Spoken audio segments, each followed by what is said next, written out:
Well, greetings, imagination connoisseurs. It is I, the sanctimoniously notorious RMB, here on this Monday, coming back at you, the members of the Post-Geek Singularity community, you imagination connoisseurs. I got Gilbert, I got Tallulah here.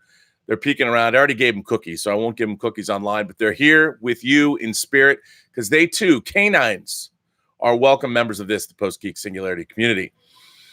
So, first of all, I got a lot of letters. I'm getting more letters, deluge of letters. I got a lot of great letters from people I'm going to read, including one interesting letter that isn't really about Star Trek from one Miss Willow Yang, your favorite PhD microbiology candidate. She's in Boston now, and I wish her all well in Boston. I hope she's eating some good food. But I got a letter from her, which is always good. But I got a ton of other letters from really interesting people. And here's Gilbert. He's right here. Are you going to come up here? Do you want to come up here and get a cookie? Huh? Well, if you don't want to, that's okay.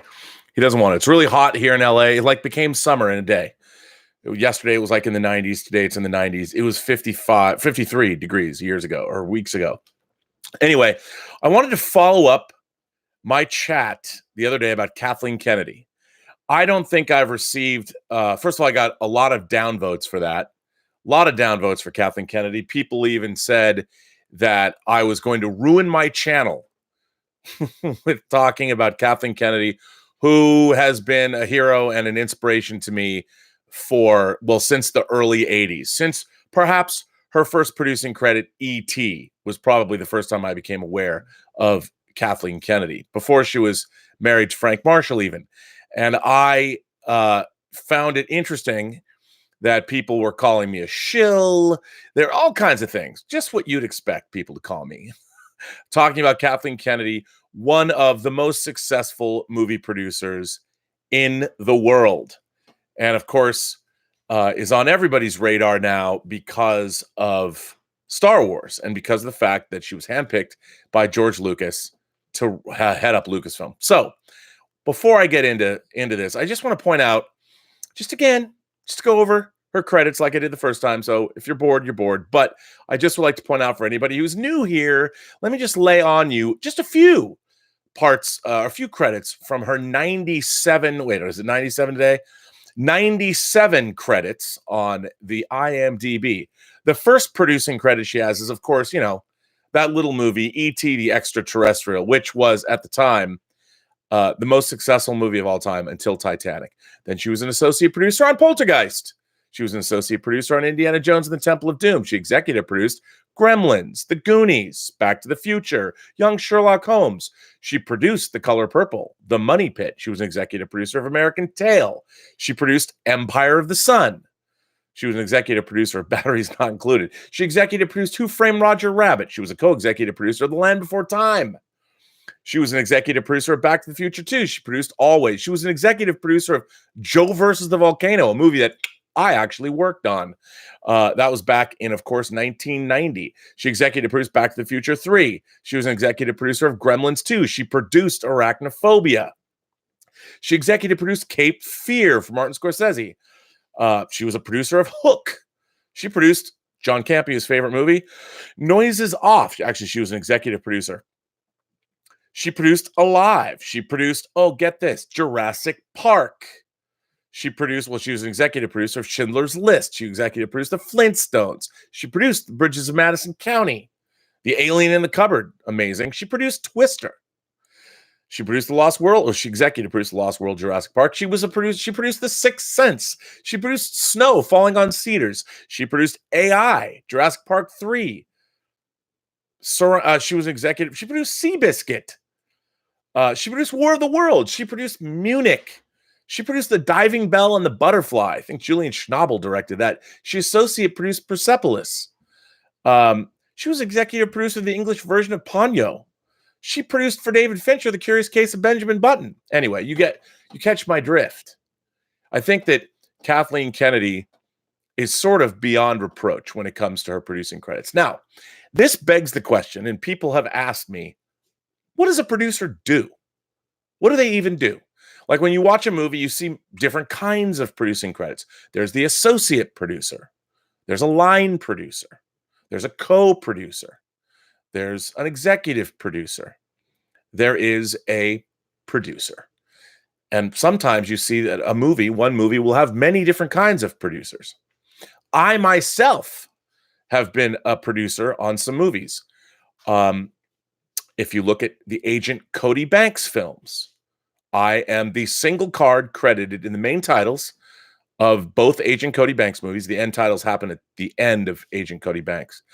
I am the co-producer. All the other producers share credit, but you'll notice that my co-producer credit is a single card credit. Why? Because kids, you don't get what you deserve. You get what you negotiate in Hollywood. Never forget. The movie that I'm working on now, Tango Shalom, I am a single card credited producer. When I produced The Hills Run Red for Warner Brothers and Joel Silver's Dark Castle Entertainment, I was a producer. On the James Gunn written The Specials, I'm an associate producer that Chernobyl's Craig Mazin directed. So what does that tell you about what I've done in my producing career? I'll tell you how I became a co-producer on Agent Cody Banks. At the time, I had two partners. I had a guy who turned out to be a monumental douchebag named Danny Gold. I have no problem saying he's a douchebag. He knows he's a douchebag. And my other partner, Carrie David, who was once Nicole Kidman's assistant, who has now just directed a wonderful, wonderful documentary on women on the front lines of the poaching war, breaking their silence. And it's an amazing documentary. It's her it's her third feature-length documentary, I believe, as a director. But Breaking Their Silence just won an award. I forget which film festival it won an award at. It's going to be playing in San Francisco. It's an incredible documentary, but she directed that. How did I become a co-producer on Agent Cody Banks? Well, we, Danny Gold, Carrie David, and I, optioned the screenplay from a limo driver. So what many producers do, I think the first job of a producer is to actually find material that you want to turn into a film. So we purchase the option, which means you pay money to secure the rights to a project. So in our case, we paid some thousands of dollars to the original writer of this script, and then we control the script. We have purchased an option. Now, an option can last for different periods of time. 6-month options, 12-month options, 18-month options. And what that is say you get an 18-month option and say it costs you $5,000 or $10,000. You pay the owner of that material, usually the creator, the writer. You pay that person a certain amount of agreed upon money and you sign an option contract, which means you control that piece of material for however long that period of time you've agreed to is. So in the case of 18 months, you have 18 months before you exercise that option. And there are different kinds of options. There's short form option agreements, which are usually just one page, or there's many page option agreements that really get into the nitty gritty of everything. Usually you wait to do that, but it's what did I tell you? You don't get what you deserve, you get what you negotiate. So it's always important, even if you're doing a one-page option agreement, to make sure all the I's are dotted and the T's are crossed. And that's for both parties. The creator of the property, the actual IP that is being optioned, and the producer. You as the producer, if that's what you're going to do, on both sides, make sure your option agreements are ironclad and negotiate in good faith. You don't want to come off like an asshole at some point when you have done something underhanded in this process. Remember, the person, the writer or the creator of the property that you want to option, always think of them as your partner, because you want to stay on the good side of the person whose property you're optioning. At least I would want to do that, because you want to continue a relationship, and if it's successful, you'll go on to do more. So we purchased the option on Agent Cody Banks. During that time, we were able to get some friends of mine, Ashley Miller and Zach Stentz. Zach Stentz, whose latest work, Rim of the World, just dropped on Netflix. Ashley Miller has been working on Lore. He worked on Black Sails. They both wrote X-Men First Class, and they wrote Thor together. We got them to rewrite a draft of Agent Cody Banks. So we took the original writer's script, which was, the idea was there, but the execution was not quite where we wanted it to be. But originally the script was going to be Ferris Bueller meets James Bond. That was really the pitch. And Zach and Ashley's rewrite turned the script into something truly magnificent. And we were able to sell that to MGM. Through a certain confluence of events, lots of wacky stuff happened. I could write a book about what happened for the making of Cody Banks, but I'll spare you the details. At the end of the day, through the machinations of what went on, I ended up being the co-producer of the film. I'm also co-producer of Agent Cody Banks' Destination London, but I do not recommend you see that movie. I can't get behind it. But anyway, so I got my single card producing credit on an MGM movie. Why this is a good thing for me? That means that from now on, whenever I'm producing a movie, I always get a single card producing credit in the main titles of a film. It's called precedent. No one can ever take that away from you, assuming, of course, I deserve it. So that's what I did on that project. So as a producer, we found the material, we developed the material, we sent it, we got a studio attached, MGM, and they made the film. And they made the sequel a year later. So it was pretty amazing, pretty great experience. In the case of The Hills Run Red, for instance, I was brought the material from a company called Fever Dreams that had been making $350,000 low-budget horror films, movies like Shadow, Dead Riot. And they were interested in me because of the film I directed, Free Enterprise. And at the time, my production company, Ludovico Technique, was working on DVD special features. We were working on Chronicles of Narnia. We were working on Superman Returns. I had a whole team of people working for me. One of the people working for me was my great friend, Dave Parker. So what happened with that project is they brought it to us and they said we could do anything we want. So I kind of took it over and I ran with it, and I got Dave Scow, who wrote Leatherface, the Texas Chainsaw Massacre 3, which is the first movie I ever worked on, and that's where I met him on. He wrote, I think he wrote the story for Nightmare on Elm Street 5. He wrote episodes of Freddy's Nightmares, but he was a novelist, and quite a great novelist, I might add. And we brought him on to rewrite the script. And then through a certain confluence of events, I was able to get the script after Dave Parker made a proof of concept trailer. I was able to take the script to Warner Brothers, to Diane Nelson, who now is over at Jeffrey Katzenberg's new company, and she used to be the head of DC Entertainment. But at the time, she was promoted from working for Global Brand Management to direct-to-video, to Warner Premiere, their direct-to-video division. She was the president of that. Well, I had worked a lot for Global Brand Management, for her division on Superman Returns. So she was willing to take a meeting with me where I took in the project. I took in The Hills Run Red, the new script that Dave Scow directed, and the trailer that Dave Parker had conceived of and made, that I produced.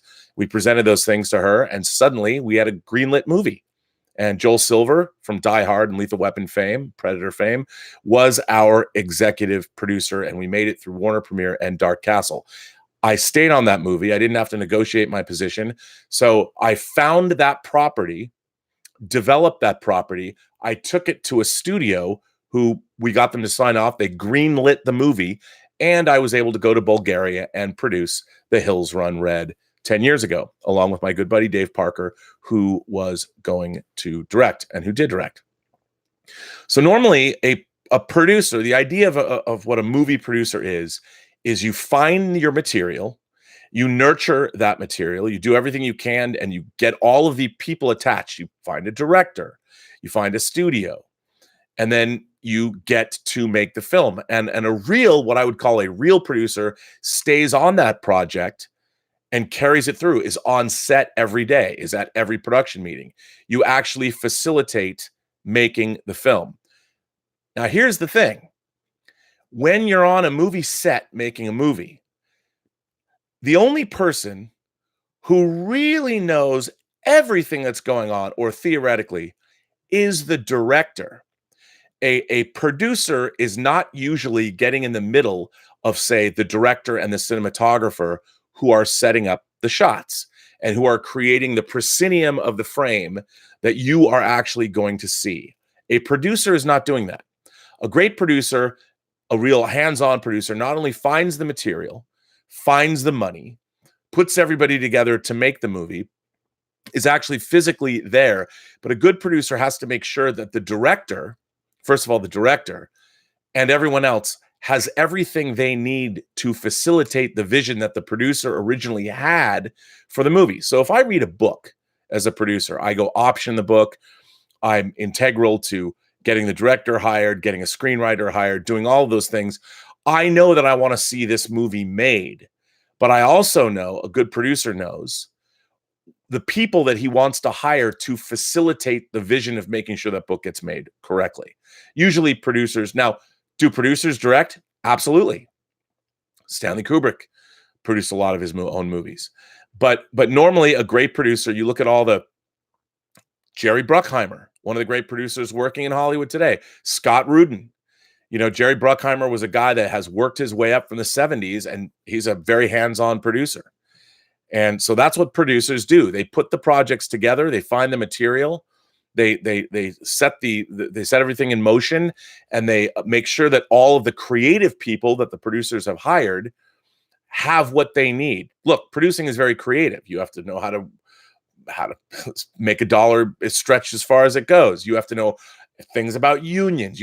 Producers, real hands-on producers, have to know, they have to think very three-dimensionally.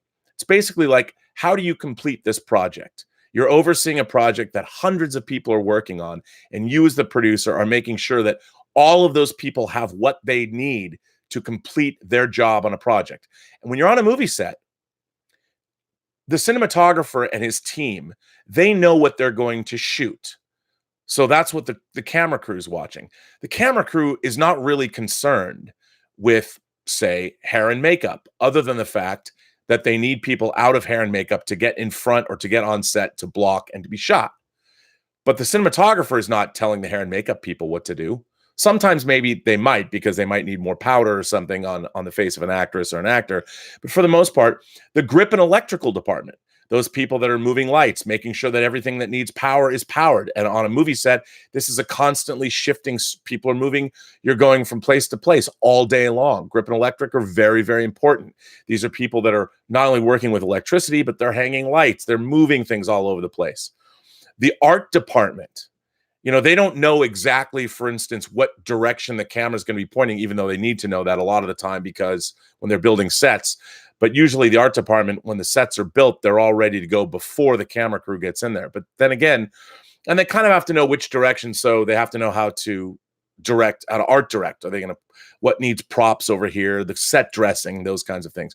But for the most part, what's happening in the frame is something that the director and the cinematographer are pretty much in charge of. But most people on movie sets don't know exactly what's going on. They don't know exactly what piece of, when I say exactly what's going on, they don't know exactly what's going on in the director's mind necessarily about how they're shooting shots. They've already picked the director's brain for weeks during pre-production to make sure that everything that they're doing, the costume department, the director and the costume department are already signed off. The art department already signed off. All those things. When you get to actually shooting a film, all the departments are overseeing what they're supposed to do. And there's, you know, how many departments on set? A lot. But it's really the director who's keeping in mind and keeping together what's actually being shot. You can be on a movie set working your ass off for 12 hours a day and never once see what the setup is, what they're actually shooting, depending on your point of view or depending on what you're doing. But a producer has to make sure that all of these things are taken care of. That's a real nuts and bolts producer.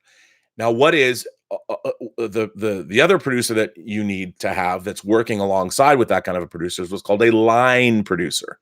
And a line producer is really in charge of the day-to-day, what's going on set from moment to moment. They're at the front lines. You've got the producer making these decisions, but the line producer is usually working hand in hand with the producer, making sure all of the logistics and the nuts and bolts. You know, it's like you've got the producer's the general, and then you've got his staff, and the line producer would be part of that general staff. And then, of course, there's executive producers, which are different on films than they are on television. An executive producer on a movie, on a motion picture, frequently helps find the money or facilitates. An executive producer can also find the material, don't get me wrong.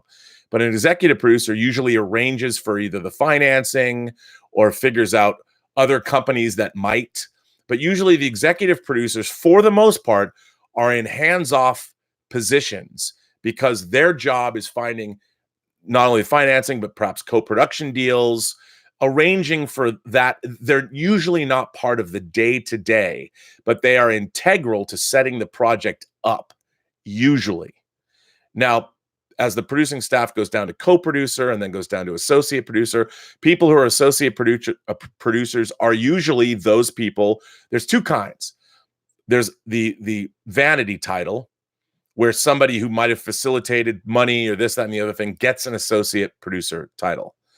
Or you could be like myself. When I got an associate producer title on the specials, I was there every day during shooting. Anything that needed to happen, I wasn't a producer. When I was at the time, it's a long story, but I'm an associate producer now. But those producers, you're facilitating stuff that's going on. You're part of the producing team's staff. And if you're on a movie for the whole time, you end up like Rick Porras, who was an associate producer on the Lord of the Rings movies. You're sort of a jack of all trades. But for the most part, when you are a producer and an executive producer, what you are doing for the most part is pretty integral to getting a movie made. Whether you're finding the necessary money to make it, whether you're finding the production companies to make it like an executive producer, or those people that find the material and facilitate the actual day-to-day, put the deals together, they are all very important parts of making movies. So Kathleen Kennedy has been an associate producer. She has been a full-on, full-fledged producer, and she has also been an executive producer. And she produced movies or executive produced movies that were directed by Steven Spielberg, David Fincher, Martin Scorsese. I mean, she's worked with the top people in the world on various capacities. Her husband, Frank Marshall, who's another producer, has also directed movies like Congo and I believe Alive. And they've worked together hand in hand that way. So Kathleen Kennedy, not only does she have an incredible career, but she also has a holistic understanding of how movies are made. What she does not do, what her job has been, is to not tell directors or necessarily writers. She certainly consults with them, but she's not making the creative calls. It's not her job, really. That's not what she does. That's not her strength. Steven Spielberg has said once that Kathleen Kennedy was one of the most gifted producers he's ever worked with, because it's Steven Spielberg's job to make the films. The reason why she was handpicked by George Lucas to take over Lucasfilm is because she has an incredibly holistic understanding of how the movie business works, how to not only put together all of the projects from every level, whether it's financing or whether it's the day-to-day logistics of making a movie. She knows her stuff, more so than probably 99% of many of the producers who've ever worked in Hollywood. That's why I picked her. So, no one really had a problem with Kathleen Kennedy. You didn't read anything about Kathleen Kennedy, especially in the fan community, other than admiration. I know I certainly didn't have anything other than admiration for her. But remember, she started out in local television in San Diego. She was a typist on 1941, and Spielberg really liked her ideas. Spielberg also said she's a much better producer than she is a typist. And she worked her way up, like most producers do. She worked her way up from the late 70s to today. She has over 40 years of experience producing in the motion picture business. But like Marco El Flaco said on my comments page underneath my video, he said, "Rob, could you kindly explain what exactly a film producer, a film associate producer, and a film executive producer do? Very curious. These classifications seem to be used interchangeably." They are. And a lot of the time, as I said, a lot of people if you find money for a movie, you get to be an executive producer, whether you really worked on the film or not. That's sometimes you get what are called vanity credits. And the Producers Guild, which is a relatively new guild, has been always trying to fight against those kinds of vanity credits because it diminishes the job. For instance, when I worked on Superman Returns, Gil Adler, the producer of Superman Returns, was there on the day-to-day every single day and made sure this $200 million movie ran like clockwork in a foreign country like Australia. Amazing. And when I tried to work on projects with him afterwards, I would talk to people that would say, well, Gil Adler isn't really a creative producer. And you're like, what the hell does that mean? Like, if I'm going to go make a movie, you want somebody that actually knows how to make a movie. Now, I get it. People want to mitigate their risks. So they're like, well, is he a creative producer? And what people mean by that is they're like, well, do they know story? Do they know character? I think it's a stupid thing to say to people because, if they're producing movies, they usually have a certain inkling of that, especially like Gil Adler, who's directed before and written, but be that as it may. So on this chat, a lot of people said, talk shit about Kathleen Kennedy, which to me, it really annoyed me. It really annoyed me that people were saying things about her because of all the people in Hollywood that should be unimpeachable in terms of her career and what she's done. Kathleen Kennedy is one of those people. That's how I always thought about her. But because Star Wars fans and a loud vocal contingent of Star Wars fans did not like the way the movies went in certain directions. What's really funny to me, and I guess why I'm so sensitive to this, is because the greatest cinematic disappointment of my entire life, even to this day, I'm sorry, it's like 95 degrees in here, was in fact Return of the Jedi. Now, I know a lot of people grew up with Return of the Jedi. It was their first Star Wars movie. It was not my first Star Wars movie. I saw Star Wars and Empire, famously saw Empire Strikes Back 26 times in the theater. And I thought that Jedi was like watching a kiddie movie compared to Star Wars and Empire. I couldn't believe that I was watching it. Also, I'd turned 16 when it had come out. I thought it was cool. But so people that don't like the certain direction that maybe one Star Wars movie took, and the fact that Solo, whether you like the idea of Solo or not, it's a handsomely produced movie. It's very competently made.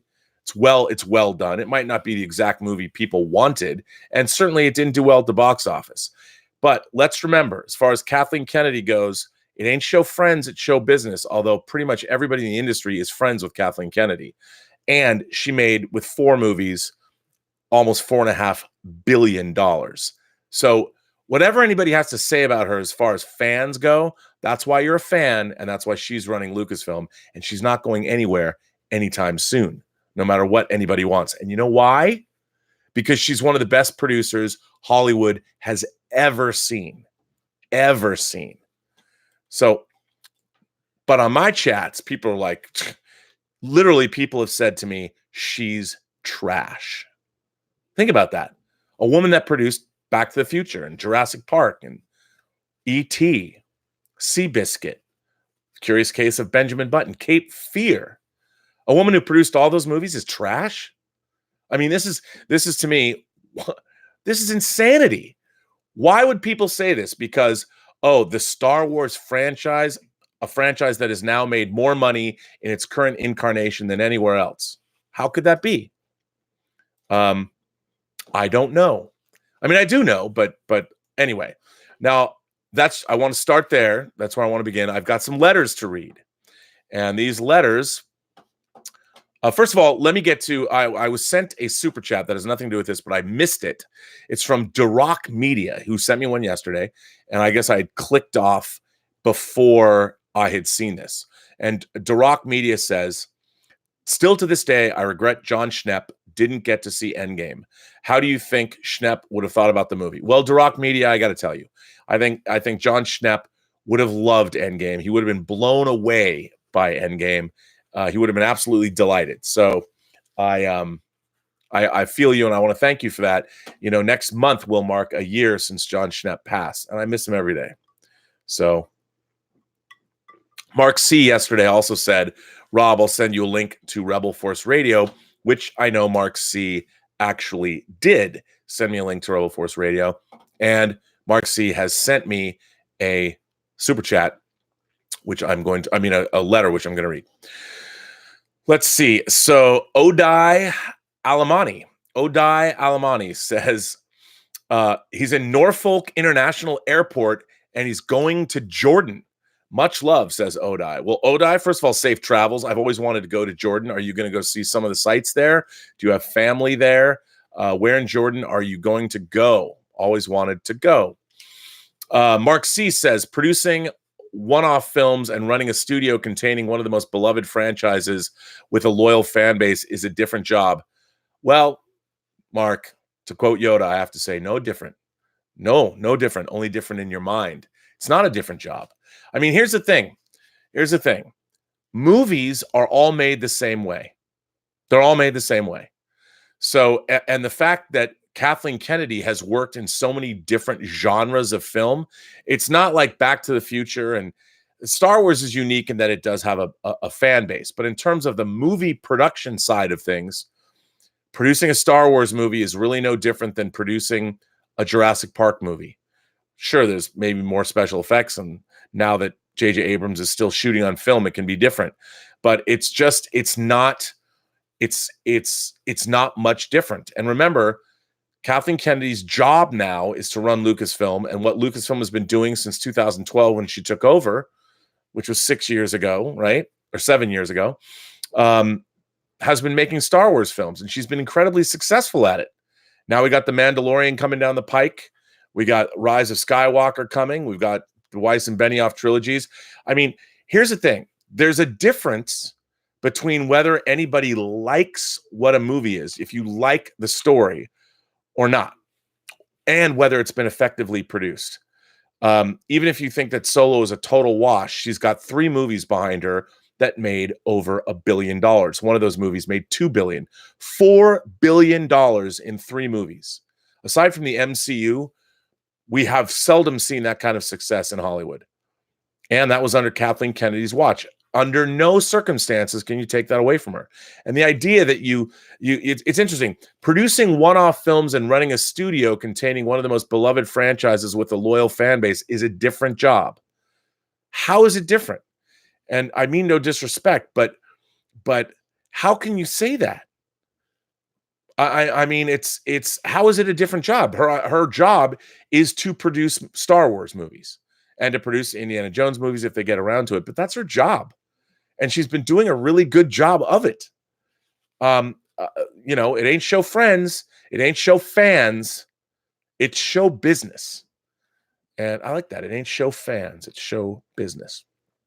Koba asks, was it I who hired Frankie Muniz? No.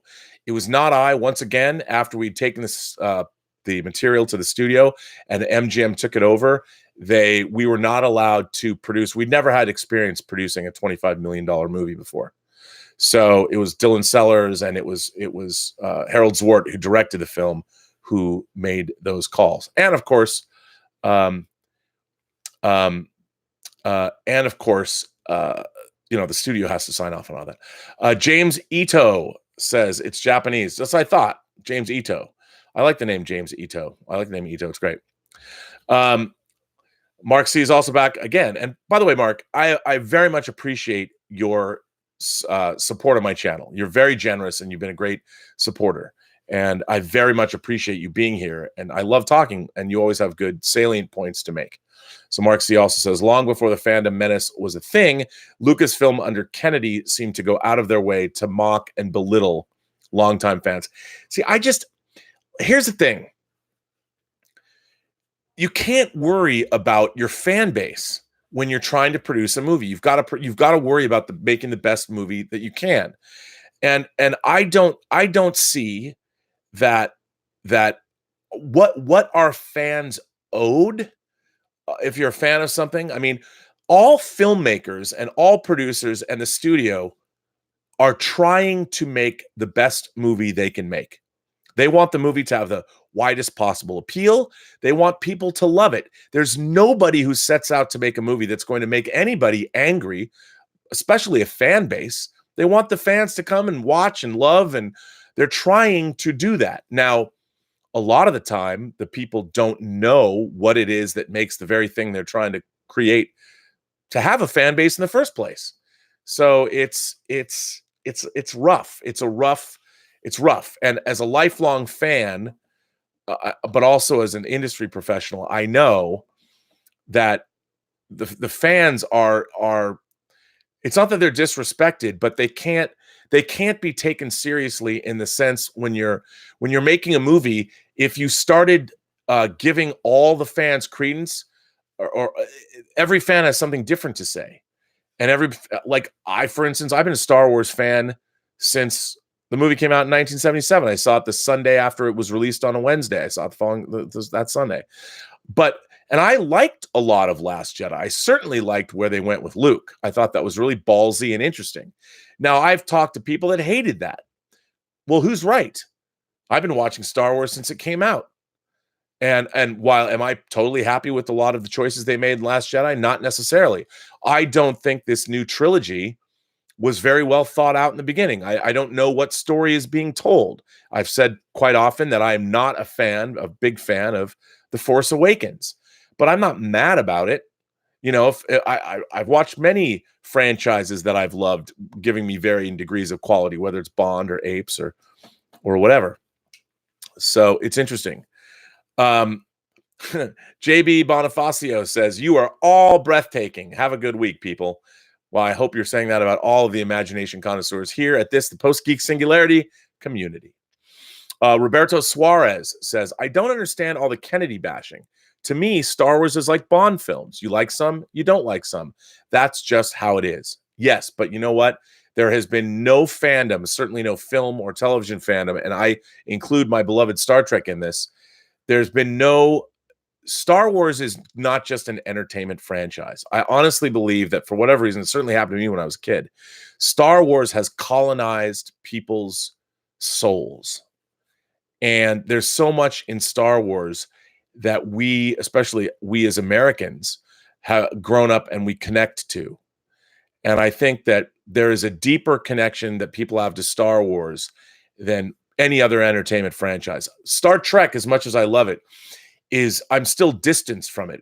I have an intellectual relationship with Star Trek. I think Star Wars is something that it appeals to something that's more primal, something that goes all the way back to our childhoods, whatever that part of our brains, and it stays with us forever, you know, and the story of Star Wars is really, really important to a lot of people.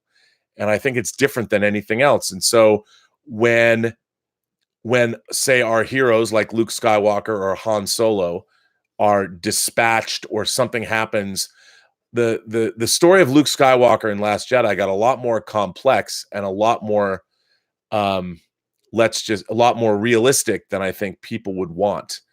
They didn't go in the direction with Luke Skywalker that would be the easiest, which is to continue to make him a great hero, the great Jedi. We've never seen Luke be a really great Jedi. At the end of, I think Luke became a Jedi by the end of Return of the Jedi. Then I think he was, as he watches his father burn on the pyres that he made on Endor, or the forest moon of Endor, not on Endor itself.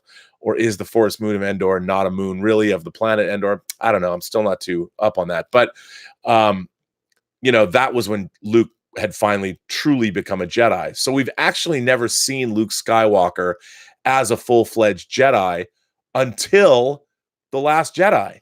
And so I think a lot of people were angry that we see Luke Skywalker over the original trilogy become a Jedi. And in confronting his father, his training is truly complete. By the end of Return of the Jedi, he is a full-fledged Jedi.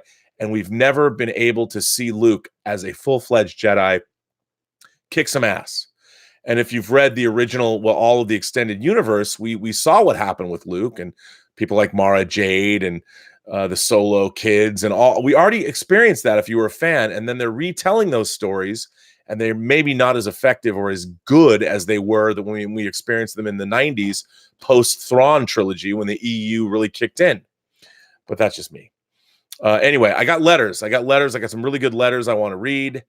And this one, I'm just going to start out with Mark C's letter, since he's been sending in some chats, and he's got a lot of interesting things to say. And it's on topic. So this one comes from Mark Chure, Mark C, who you know him and love him because he's always in the chats, and I very much appreciate how much he has supported me and the channel. So this comes from Mark C. "Hey, Rob, I wanted to discuss Lucasfilm Kathleen Kennedy and why I, a toxic fan, consider myself a member of the fandom menace. I've been a Star Wars fan since 1977. I've seen the original film 15 times in a theater. I had the toys, the movies, the music, apparel, and books beyond belief. For 35 years, Lucasfilm had a pretty open relationship with the fans. Lucasfilm made us feel that it belonged to the fans as much as Lucasfilm. Going back before the Clone Wars, Jason and Jimmy Mack had a podcast on Forcecast. In 2013, they branched out on their own. At a press junket for Rogue One, Wen Jiang spoiled that he and Donnie Yen die in the film. He was also having a really hard time with the English language. Now The RFR guys found it humorous, but at heart really felt for the actor and his struggle. Well, social justice SJW radicals went after them for being insensitive toward Asians. At the same function, an unseen reporter called Kathleen Kennedy to task for not hiring more diverse groups of directors. This really upset Jason, and on the podcast said she was a snot-nosed SJW just virtue signaling against one of the most successful women in Hollywood. Well, apparently the unseen she identifies as a he. Jason responded that while the spirit of his words still applied, he got too personal with it, defending Kathleen Kennedy. During this time, Rebel Force Radio applied for space at the podcast station at Star Wars Celebration and had been approved. They then received a letter stating that their approval had been removed and they were no longer welcome at Celebration. A few months later, a photo circulated of Lucasfilm employee Andy Gutierrez with a Fanboys Tears mug in the background. People tried to defend her. People also forgot that she herself took a picture from drinking from the mug. Jason at Rebel Force Radio retweeted the original photo with no other comment. Andy's job is as host of the Star Wars show. As the host, she is a representative of Lucasfilm trying to support fan relations. Jason was accused of attacking her. No chance she was responsible for her own actions and did something stupid. Now, what has been the fallout over this? Dave Filoni was a regular guest of the show, discussing episodes of the Clone Wars with the guys. David Collins, a voice actor and game composer for Lucasfilm, had a show on the podcast called Star Wars Oxygen. It did an amazing job analyzing the music of Star Wars. That show is now gone as Collins has turned his back on the guys. On StarWars.com, Rebel Force Radio has been removed from the list of affiliated sites and podcasts. While Kennedy and Lucasfilm made $4 billion on 3 films, I suggest that due to a bad relationship with Bad Robot, Kennedy gave someone the keys to the kingdom who didn't have a plan to continue a trilogy. For some, The Last Jedi is just fine.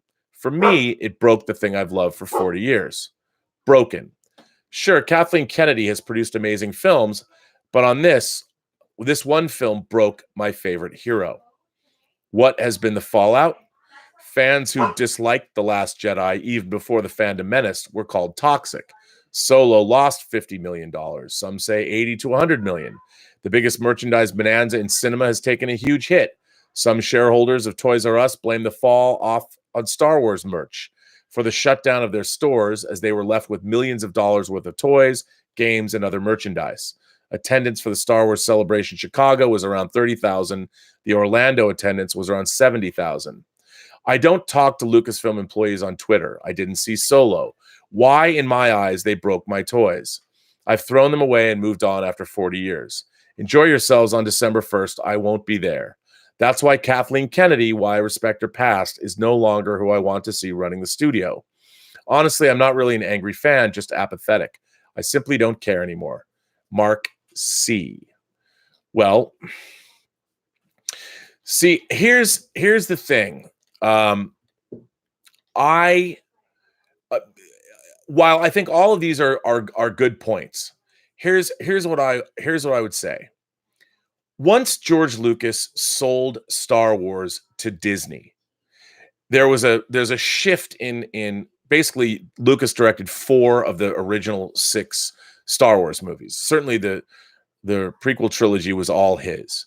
But once Star Wars was sold to a major corporation like Disney, I understood as someone who works in the entertainment business that Star Wars was no longer the vision of one man.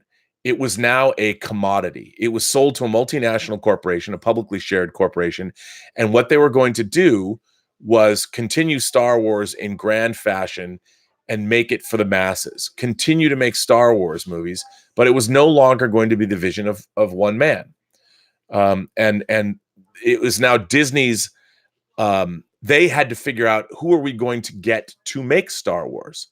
And Kathleen Kennedy, being the savvy producer that she is, who's dealt with all different kinds of talent in her career, made the choice of finding some really, in her mind, great people. J.J. Abrams was a safe choice. He came off Star Wars and Mission Impossible, showing that he was able, and with, of course, with Super 8, which is basically emulating Steven Spielberg, she got what she thought was Spielberg's heir apparent. I understand why that happened. He's paired with Lawrence Kasdan to write The Force Awakens. That, from a business standpoint, from her standpoint, Lawrence Kasdan and J.J. Abrams working together on a Star Wars movie, what could go wrong? It was a great hire. Rian Johnson, been working his way up through Hollywood, had made some very impressive films, worked in television, also was well thought of. And of course, what these filmmakers, their job is to bring Star Wars back to life, to give us things we hadn't seen before, to take us places we didn't know we wanted to go. You know, it's not like, and remember, they needed to introduce new characters to take this 42-year-old franchise. Well, it wasn't 42 in 2012. It is now, but into the future. So that's what they're concentrating on. And, you know, it's not up to them to your relationship with Star Wars, your personal relationship with Star Wars is not, they can't consider a planet full of people and their relationship to Star Wars, because everybody likes something different. Not everybody likes the same thing. I thought what they did with Luke in Last Jedi was the best thing about the movie. The idea that the Jedi Order, he was disillusioned and he had been lied to, and what he thought was true isn't true. That's a great story. That's a timeless story. And to see that happen to Luke Skywalker. And then at the end, he does what I thought was one of the most baller things a Jedi could do. You know, you're never supposed to use the Force power for attack, only for defense. He shows up at a battle that he's not even at. I mean, what's more baller Jedi than that? And here's the thing. Everybody got angry because, well, there's a lot of reasons why people got angry, but for the most part, when it came to Luke, they just didn't get to see what they want, and that was to see Luke as a full-fledged Jedi Knight. Well, in my mind, that happened in the interim. You know, we saw that at the end of Return of the Jedi. It's just we hadn't seen it on camera. I mean, it happened, and then Luke became disillusioned, like many people do, because they said it 30 years later or whatever. But anyway, I think that the anger, look, once Disney takes over Star Wars, it is their obligation to make sure that they fiercely protect their investment. And Disney is a great company when it comes to fan relations. I mean, their D23, look, they fiercely protect their IP, but they have a long-standing relationship with their fans. It's just different than the relationship that Lucasfilm had. And I think people have to be more mindful of what's going on. You know, they have to be more mindful of what happened. Remember, after the prequel trilogy, it wasn't exactly like people were clamoring for more Star Wars movies. And when Lucasfilm was sold to Disney, we got 4 in a very far more rapidly than we'd ever received Star Wars movies before. And look, I would see, if I were you, I would watch Solo. It's a very enjoyable movie. I think it really is. It's difficult to get past the fact that you're not watching Harrison Ford, and I wouldn't have made a Solo movie right out of the gate the way they did. But I think it's worth watching. You should check it out. But all of the people, look, when you're going to start covering a multinational corporation's product, and there's all this vitriol, we have created, the fan community has created a vitriolic, toxic environment. We've done it to ourselves. And I'm not saying you have to bend over and take it when a studio wants to, you know, give it to you up the keister for something.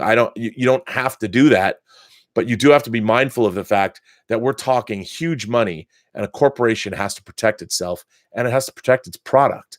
And certainly no one on the internet is going to do that for them. So they have to. And I think there's ways of handling things that are working better than others.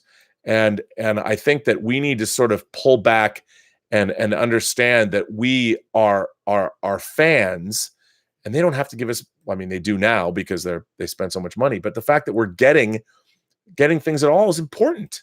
And it's a blessing. I mean, it's a luxury. And I think it's pretty cool that we do get the things that we're getting. And Look, I love Planet of the Apes, but beneath the Planet of the Apes, Escape from the Planet of the Apes, Conquest of the Planet of the Apes, and Battle for the Planet of the Apes, laws of diminishing returns. And there's nothing you can do about it. But everybody's trying. I mean, look what they've done to Star Trek. I think what they've done to Star Trek is far more egregious than what they've done to Star Wars. But anyway, Fergal Kelly says, Rob, you make me smile when you go on your forthright conversation. Good on you. Keep it up. The big man would be proud. I'm sure you mean John Schnapp. Yeah, I mean, we loved Once Upon a Time, Holly. That's the next question. We loved all of this. We understood John was also an industry professional, and we understood that, you have things that are necessities when it comes to business, because it ain't show friends, it's not show fans, it's show business. And that's a reality you cannot escape from. Factual Opinion says, will Once Upon a Time in Hollywood have the N-word? Well, I know what you mean by the N-word. It is Quentin Tarantino, and his characters bandy that word about. It's a word I don't particularly like at all. I think it's a very ugly word, and I certainly don't like it when it is used by one person as an epithet against another. It doesn't need to be said, but I'm sure at some point we will hear racial slurs in Quentin Tarantino's new film. Unfortunately, racial slurs are a fact of life. Rob, my man, did you ever want to be an actor? Sky Amazing Guy asks this. No, I never really did. I mean, I did act in junior high and high school and college, and I've done a little bit of acting here and there. It's fun, and I guess you would call my performance on the Schmodown as the captain an actor. I am acting. But no, I never really wanted to be an actor. I love actors. I was always fascinated more with what's behind the scenes. I was more interested in how movies are made and put together. And I do love them so much. Koba says, Beneath, Escape, and Conquest were great. Caesar was a better guy in Conquest. Definitely preferred that Caesar. Of course you did, Koba. Of course you did. No, I mean, I like them all. I do, but I don't think they reached the level of the original Planet of the Apes. I mean, I got all kinds of love for the Planet of the Apes, even Battle, because I had a Power Records presents. I would listen to that record, and it was Battle for the Planet of the Apes. I listened to that all the time. So I don't necessarily disagree with you. This next letter comes from Jake Fudge. Yes, it does. Jake says, salutations, Rob, and the rest of the Post-Geek Singularity. It is I, Jakob Fudge, Jake that dude, or whichever moniker you prefer. I'm constantly annoyed that I cannot always partake in the live chats because when listening, I usually have so many thoughts and opinions I feel compelled to share, as does the rest of the internet, apparently. By the time I sit down to write something out, it has invariably escaped me. Well, fear not. This time, listening to your Kathleen Kennedy Robservations on my way home from work yesterday and finishing it up on my drive to work today, you have hit a nerve with me that has reverberated up my spine and stuck in my cerebellum long enough for me to formulate this diatribe. I have been plugged into the geek fan community for the better part of a quarter century now, encroaching on that dreaded 30 years on this backwards planet. Not if you're a Logan's Run fan. And I've seen the waxing and waning, the ebb and flow of the fan community, particularly the way we covet creators and then cast them aside when it no longer fits a popular narrative, only to belittle and trash them on public anonymous forums. Such is the tumultuous interwebs. Your tangent on Kathleen Kennedy, which I completely agree with, by the way, had me thinking about another prominent figurehead within the geek community that has been subjected to the rise and fall of fame, Joss Whedon. I remember back in 2010, 2011, when it was announced that Joss Whedon, the little-known scribe of things like Roseanne, Buffy the Vampire Slayer, Angel, Firefly, and etc., was tapped to pen and direct the, at the time risky, first ever crossover of multiple franchises, Marvel's The Avengers. Frequently online, I would see responses like, this guy has never directed a big-budget movie, or Serenity was a huge flop, the Avengers are screwed. Wasn't Firefly canceled after one season? Why him? In his defense, I'd see, well, he writes strong female characters, but all they have is Black Widow. And less frequently, he writes great witty dialogue. Either way, it was not met with much praise or acceptance. Once Avengers landed in theaters and it became a box office juggernaut that was coupled with staggering critical praise, Joss Whedon was like the second coming of Jesus for the fan community. He could do no wrong. There was a new superhero movie announced, needing a director. Joss Whedon, suggested every fan. It was as if we, the geek community, had lifted this man up onto our shoulders and paraded him through the streets as he was embraced as one of our own. Amazing how quickly the tides in the fan community and how all the negative precursor comments to the film's release were completely forgotten. Enter Age of Ultron. The movie didn't have the opening release numbers of the first Avengers film. The critical reception wasn't as unanimously positive, and the stitching started to fray in the community. There are those of us who quite enjoyed Age of Ultron, like myself. I love Age of Ultron, maybe more than the first Avengers. The more I watch it, the more I like it. I can recognize it isn't technically as tight a script or as proficient a film as the first, but by no means did the movie sour my taste on Whedon as a creator. But no matter, the seeds were planted, and you can feel the community as a whole start to pivot their feelings toward Whedon. This was compounded when it was announced not long after that Whedon would not be returning for the third Avengers film. Fans felt they should lose trust in Whedon if Marvel Studios apparently had as well. Pile on top of that, Whedon's anti-Republican satire video made its rounds on this tumultuous interwebs, further polarizing an already fractured faith in Whedon. His Wonder Woman script leaked online and was met with much criticism, and then allegations of infidelity in his marriage started to nail his coffin shut for the fan community. Soon after, reports that WB was tasking him with a live-action Batgirl film that to this day I contend was just a cover to make the transition from Snyder for Justice League seem a bit more lubricated for the public.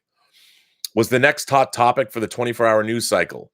DC fans who still held out faith for a thriving DC extended universe were, for the most part, clamoring and making memes about how Whedon ditched Marvel for a superior film franchise, and Marvel fans were placating it as Warner Brothers just getting their sloppy seconds. Either way, Whedon's career had taken a turn, but still there was some goodwill left in the tank. Enter the death blow. Justice League. Whedon was given the unenviable task of coming in, shooting the movie the studio wanted while incorporating as much of Snyder's vision as possible to keep costs to a minimum. Justice League arrived and was considered by most to be an unmitigated disaster. Financially, it flopped. It received a 40% on Rotten Tomatoes, and the Snyder fans demanded Snyder's vision, while the rest of the DC fans maintained it wasn't that bad and was a step in the right direction. Literally a lose-lose situation, and the crucifixion of Whedon had officially come. Now, why have I mapped the trajectory of Whedon's career through the turbulent waters of fandom? Because I have seen firsthand how fickle our fandoms can be. Allegiances be damned. We have a real problem with eating our own, and no one is safe. There is really no three-strike policy with us. The moment we feel we've been given lackluster content, someone says or does something we don't agree with, we show our teeth and cast that person out. Our short-term memory or short attention span refuses to remember all of the good that has been done by that person and gives away to whatever newest transgression has arisen. To quote, play it to the bone, build 1,000 bridges and suck one dick, and you're not a bridge builder, you're a cocksucker. I like that. That's a great line. I feel that Kathleen Kennedy and Joss Whedon have been met with some very similar backlash from the entitled community. That somehow Hollywood owes us something and we select a poster child for the good or the bad, as if we need a face so we can point our finger at it and say, this is how you do it, or that is not how you do it, without being grateful for these creators' contributions. Unfortunately, Whedon has fallen from grace, but we fail to remember and stay in his corner when we look at what he accomplished with the first Avengers film. Almost every studio since has been trying to recreate his success with that movie. The Avengers have become part of pop culture iconography. It's become an aspiration for other studios and is still very much a part of the pop culture zeitgeist, with lines that Whedon himself helped wrote that I hear quoted daily, if not posting a GIF or a meme in meme form. Perhaps this conversation can also be had in the realm of separating the art from the artist, but I, for one, am very tired of being part of a cannibalistic community where we are so quick to devour a creator after a misstep or two with no regard to the good work they've graciously given us. We are one of the most unforgiving communities I've ever seen. Sometimes I'm ashamed to say I'm a part of them. I'm a fan of Marvel, DC, Star Wars, Game of Thrones, etc. And there's always such an attention on the negative that focusing on the positive is only ever a brief reprieve, especially lately. Every day I wake up and there seems to be some new article or statement geared toward how I should feel about something or someone, and I can't continue to keep up with it. I don't know how I'm supposed to feel every day. Always some new actor, writer, or creator I'm supposed to have a problem with that I can't keep track. Since I'm not on Twitter, I'm also usually late on the uptake. You don't make it to the top of a mountain without people looking to tear you down is an adage that continues to prove itself true with our kind. We look at these creators as the Hollywood elite, and we love to watch them fall. Wisecrack even did a video on what it is cognitively that makes so appealing to watch. I'd recommend checking it out. I'm really trying to pin down a resonant statement or question that this could all boil down to, but I can't seem to do so. We're so quick to dismiss or tear down the latest person to butcher our fandom that we forget that one creator cannot do that. These are characters that have stood the test of time. They've endured bad weather and come out unscathed. I mean, Thor was an effing frog for a while in the 80s. We're going to be fine, people. Perhaps we take offense because not everyone reads the comics or novels these properties are based on. And for many of our friends, this is the only touchstone for common interest. When things are too far deviated from the source, we feel misinformation is being perpetuated to the layman. It is our duty to correctly inform our friends and family so they know we don't like something so stupid and horrendous. I'm not sure. But we need to remember that if a movie or series comes out that is not satisfactory, it does not retroactively make everything preceding it terrible. And it certainly doesn't invalidate it. The same way, we as fans can disagree or like something someone else doesn't. These creators have opinions and takes on these characters as well. Perhaps their definitive version of Batman differs from mine. Like the guy that was going on about Batman v Superman and the portrayal of Batman the other day, I completely disagree with him. But that doesn't ruin Batman. Inevitably, there will be another take, and if not, keep supporting the source material. I used Whedon as a stand-in to make this point because there are numerous creators that we dismiss and embrace on a whim that churns out into the echo chamber and spreads like a disease. Shane Black, Benioff and Weiss, Rian Johnson. Look at their filmmaking before whatever one property it was that caused them to fall out of favor with us, the fans. Sometimes we're so detached from Hollywood that we forget that these are fellow human beings just as capable of greatness or folly as any one of us. It's funny times we live in, Rob, where we hold our entertainers to a higher standard of productivity and morality than we do the people governing over us. I just want to say to any fellow film fan and geek fans out there willing to listen, be grateful for what we have been given. For when we live in a constant state of want and entitlement, we will never know peace or humility. I'd love to hear you impart some of your trademark wisdom. I don't know if about that. I would love to hear you impart some of your trademark wisdom on the subject when you get a chance. Always pushing and striving for us to be better, but also why it is we tend to chew up those creators, enjoy their flavor, only to later shit them out. Thanks, Rob. That dude, Jake. Postscript. 2 short comic runs I think you would love. DC's The Flintstones and Exit Stage Left, The Snagglepuss Chronicles by Mark Russell. Most people chuckle and dismiss me completely when I try and recommend these reads, but trust me, these are brilliant works of poignant discussion and social commentary under the thin veneer of the Hanna-Barbera characters. By the way, okay, first of all, Jake, I've heard both of those comics are outstanding. Second of all, I want to thank you very much for this thoughtful, awesome letter. Again, you people out there, all of you members of the Post-Geek Singularity community, I cannot tell you how impressed and how much I really like hearing from you guys. I mean, whether I totally agree with you, whether I don't, I think that one of the things that we are building here that I have seen is everyone has, at least towards me, and I hope toward you guys in the chats. I haven't been able to see most of the chats when I do these. I'm looking at super chats. I'm looking at letters. It's hard to get in, but I am very impressed with how everybody seems to treat one another and how also the letters I'm getting from all of you are so thoughtful and interesting, And I really, I didn't know, and I thought, oh, everyone's like, you should do your own YouTube channel. I had no idea the kind of community that we were going to be building here. I really didn't. I didn't know.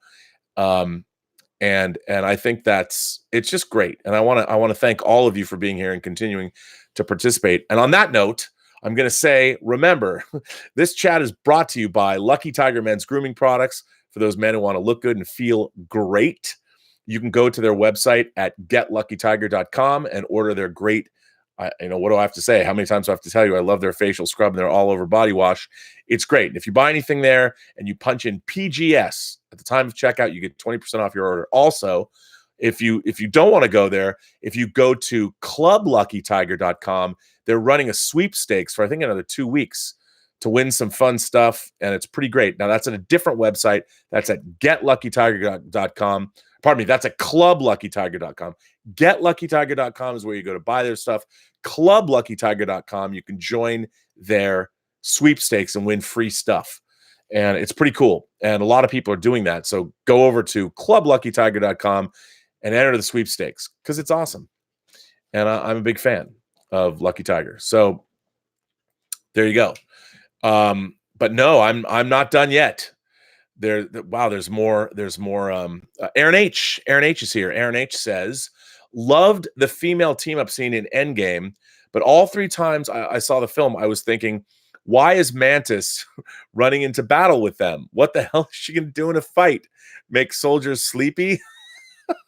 Well, Aaron H, you're not wrong, but perhaps maybe that's something she could do. Maybe she could jump on the back of one of those larger behemoth creatures that Thanos was unleashing and put him to sleep. But yeah, you're probably right. Maybe maybe Mantis has powers that we don't know about. By the way, Palm Clementintop, how you pronounce her last name, Palm K, she stars in the new Black Mirror. Well, she's one of the co-stars of the new Black Mirror episode, Striking Vipers, which is very interesting, and everybody should watch it. Be curious to hear what you guys think. Mark C, back again. Mark C says, the problem with the misstep in the current landscape is the reliance on multi-part single narrative storytelling. What does a large misstep do to the rest of the story? Mark, I can't agree with you more. And especially when we're in a golden age of television where we're watching shows like The Expanse, which is based on a series of books. They're basically doing a book a season, and we're getting something that feels really well written and really well developed. I'm a huge fan of The Expanse, but I agree with you. I think if you're going to make a Star Wars trilogy, and I think, Star Wars is really synonymous with trilogy. Even when they were doing the Han Solo books and the Lando Calrissian books, it was what? Han Solo at Star's End, Lando Calrissian and the Flame Wind of Ocean, Lando Calrissian and the Mind Harp of Sharu. But I think when you're going to make a trilogy, you need to sit down and don't hire the filmmakers one at a time. I would say you got to hire all 3. And what a joyous creative endeavor it would be if you're 3 directors, and if you're going to be writer directors or having other writers, you sit down and you guys all work together to beat out all 3 Star Wars films. Look, man, that's what I would do. I think you're right. 100%. Matthew DeFreitas says, the only time I turn on content creators is when there is terrible writing, i.e. the last episode of Star Trek Discovery. Look, I agree. It begins and ends. All motion pictures and television, and comics for that matter, begin and end with the writing. You've got to have great writing. And I think with Star Trek being over 50 years old, there's really no excuse to have bad writing. And especially, I thought season 2, both season 1 and season 2, season 1 was compromised because they had to back in, or they had to use the vision of the first showrunner that was gone. But season 2, they ripped off a Star Trek novelist and didn't give him credit. Their idea of a crazy AI in Section 31, they ripped off Star Trek novelist David Mack. He wrote a Section 31 novel called Control. I was shocked by this. Shocked, I tell you. Let's see what I got now. Letters. Got more letters. Here's a short one. This one comes from I just want to make sure it's okay to read this. Sean Reed. Letter comes from Sean Reed. Sean, thank you. Hi, Rob. I hope this letter finds you well and that your newest hot toys have arrived with much anticipation.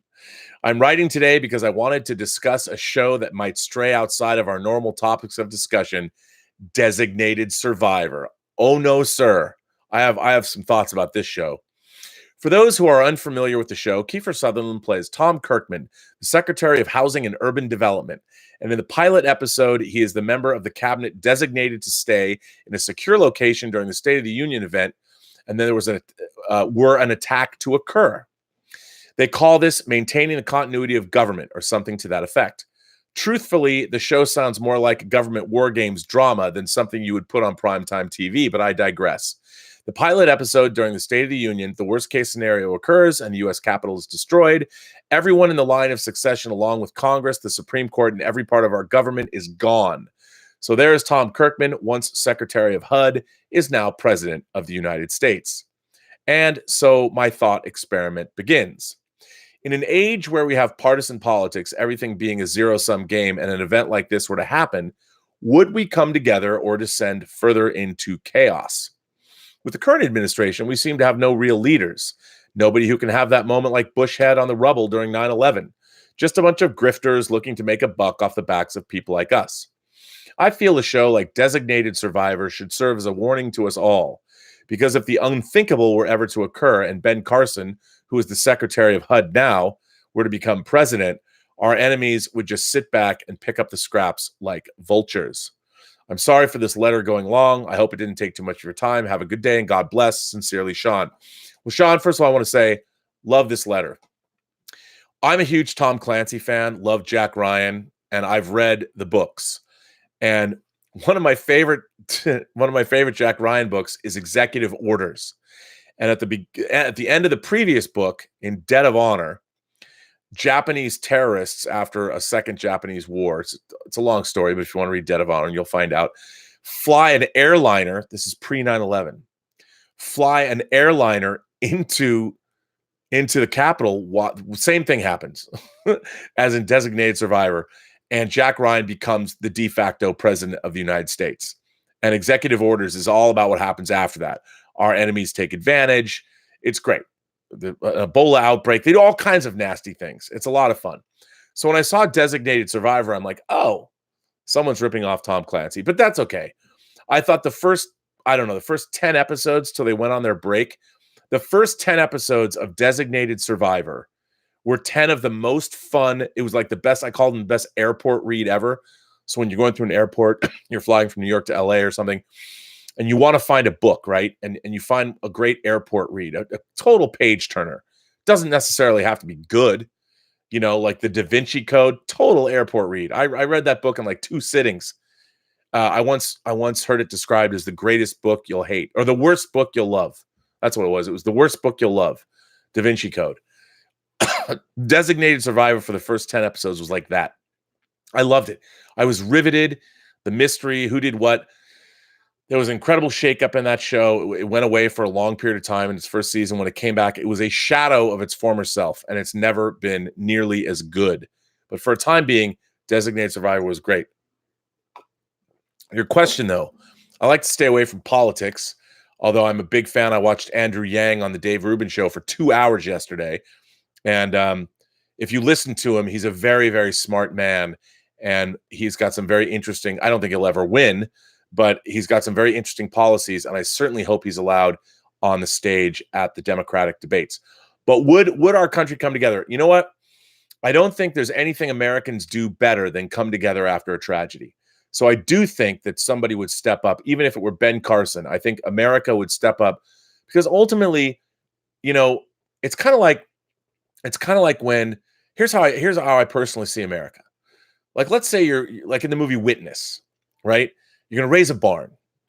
The whole community, everybody can come together. I know everybody in Witness was Amish, but whatever neighborhood you're in, if you've got a project and you need help, I've always seen that Americans are really, really good when there's a task at hand, because everybody is looking toward completing that task.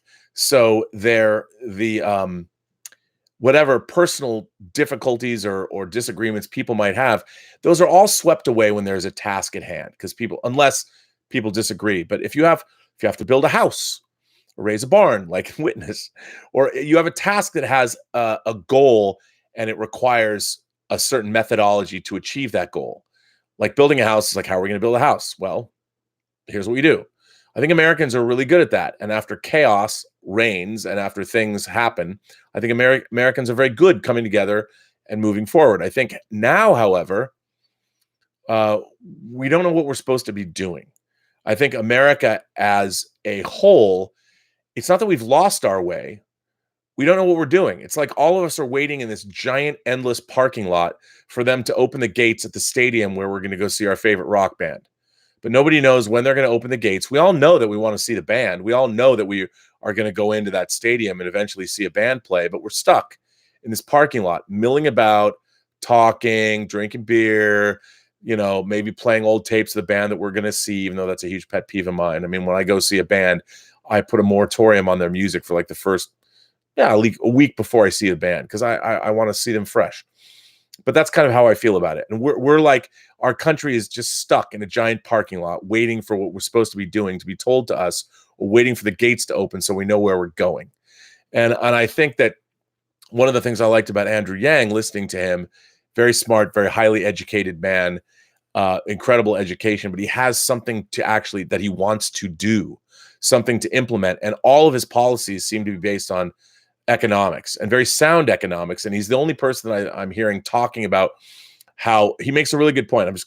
I won't digress into politics, but Andrew Yang was talking about the fact that we have about 3.5 million truck drivers in this country.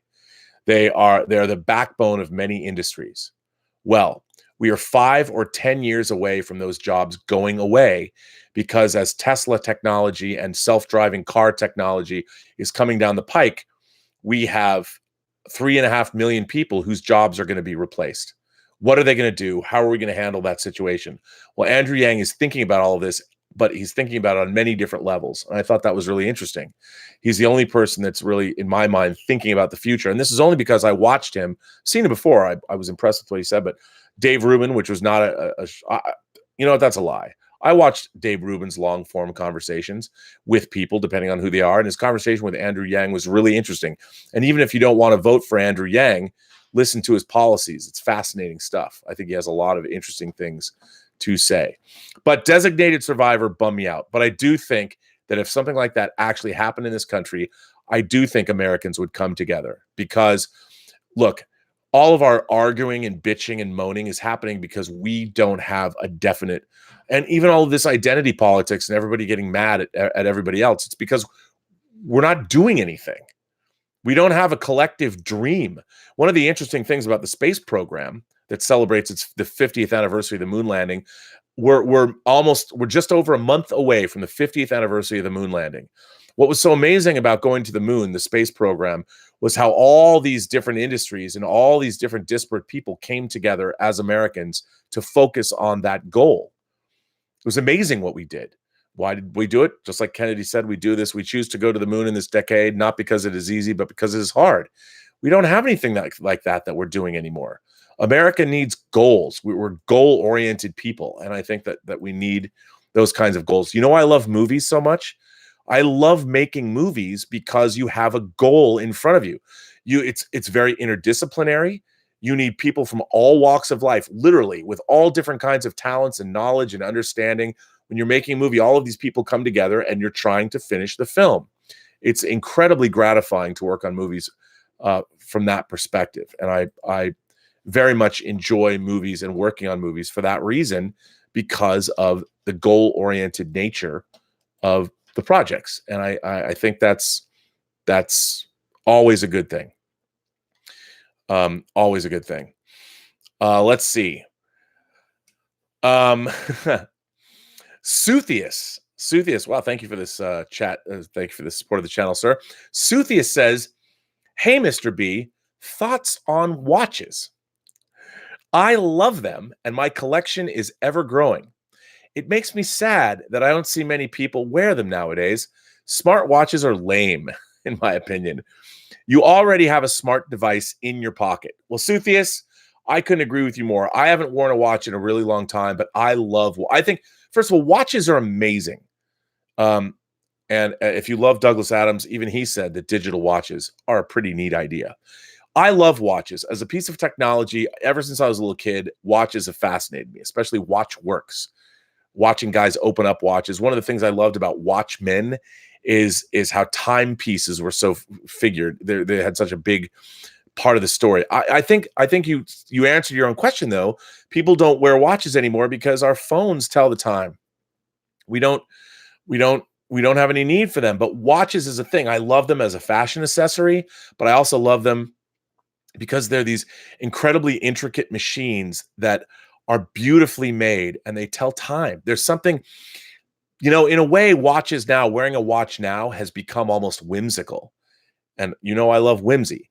So I agree, man. I think that watches are dope. I love watches, and I'm glad you are keeping that alive. And to be honest, I've always wanted to own a really cool, really expensive watch, like a Rolex or something that Bond would wear.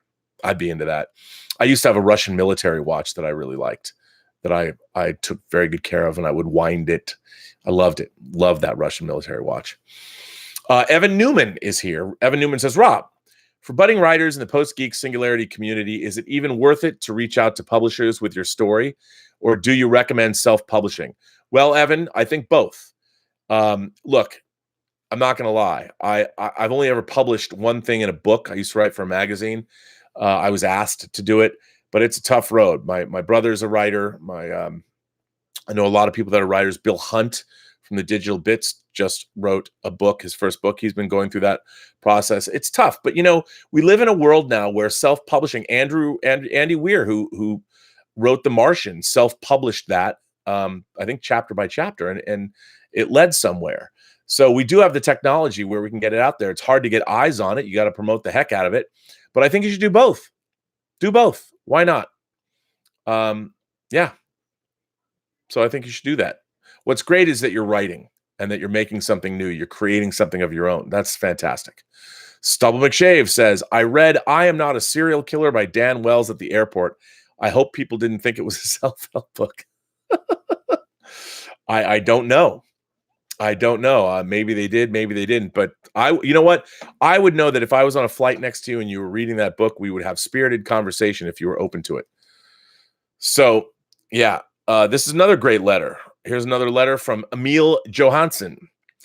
Greetings and hail Queen Daenerys. My question and topic is, how much devotion a creator should pay to the source material and fan base of that material when adapting something? In my experience, when people make a movie out of a popular book, people complain it's not as good as the books are. Maybe they skip parts, or they imagine parts differently from how the readers imagined it.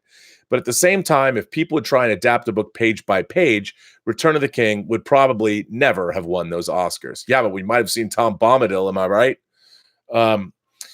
And there are creators like, well, maybe not in Return of the King.